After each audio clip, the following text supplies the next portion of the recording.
কেঁচা তেজৰ গোন্ধৰে চৰকাৰে এই যুৱকসকলক হত্যা কৰি নিৰ্বাচনত ৰাইজে বিজেপিক এনকাউণ্টাৰ কৰিব ৰাইজে যেতিয়া এনকাউণ্টাৰ কৰে পৰেশ বৰুৱাকো আলোচনাৰ মেজলৈ অনাৰ ব্যৱস্থা কৰক শিৱসাগৰত চামগুৰিৰ কংগ্ৰেছী বিধায়ক তথা ৰাজ্যৰ প্ৰাক্তন মন্ত্ৰী ৰকিবুল হুছেইনে প্ৰকাশ কৰিলে প্ৰতিক্ৰিয়া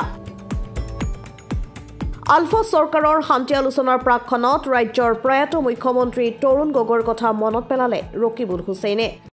তৰুণ গগৈ ডাঙৰীয়াই বহু চেষ্টাৰে যেটো সময়ত চৰকাৰ কৰিছিল সেই সময়ত ঘৰৰ পৰা মানুহ ওলাব নোৱাৰা এটা অৱস্থা আছিল একফালে আলফাৰ প্ৰকোপ আনফালে সালফাৰ আৰু বহু সমস্যাৰে জৰ্জৰিত অসমখনত তৰুণ গগৈ ডাঙৰীয়াই দায়িত্ব লৈ এইবিলাক এই গোটেই সমস্যাবিলাক সমাধান কৰিবৰ কাৰণে যত্ন কৰিছিল তাৰ পিছতে আলফাৰ ল'ৰাসকলক মেজলে মাতি আনিছিল আলফা ল'ৰাসকলক মাতি আনি কৈছিল যে তোমালোকে অস্ত্ৰ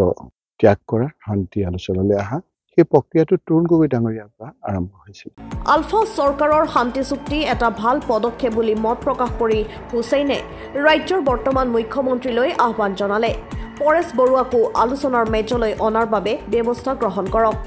পৰেশ বৰুৱাক যদি মাতি আনি সদায় কাৰণে শান্তি এটা কৰিব পাৰে তেতিয়াহ'লে এইটো এটা ভাল পদক্ষেপ হ'ব ইফালে ৰাজ্যখনৰ সমষ্টি পুনৰ নিৰ্ধাৰণৰ বিষয়টোতো প্ৰতিক্ৰিয়া প্ৰকাশ কৰি ৰকিবুল হুছেইনে কয় যে সমষ্টি পুনৰ নিৰ্ধাৰণ প্ৰক্ৰিয়াটোত উজনি অসমৰ লোকসকলৰ প্ৰতি অন্যায় কৰা হৈছে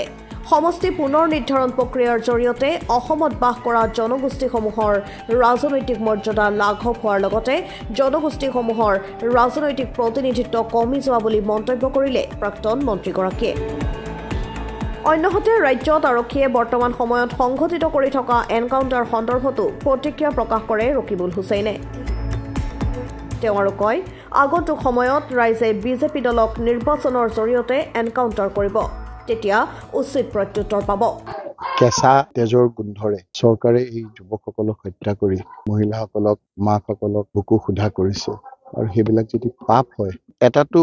শাস্তি গণতান্ত্ৰিক প্ৰক্ৰিয়াৰ সেই কথাবিলাকতো আছেই ৰাইজে লগ এটা কিন্তু নেদেখাজনৰ এনকাউণ্টাৰ কোনো শব্দ নহয় গণতান্ত্ৰিক প্ৰক্ৰিয়াত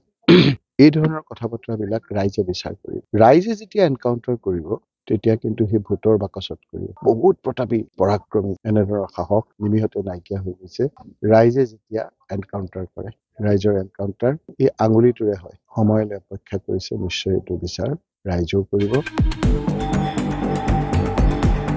নিউজ ডেস্ক ৰিপৰ্ট নিউজ 13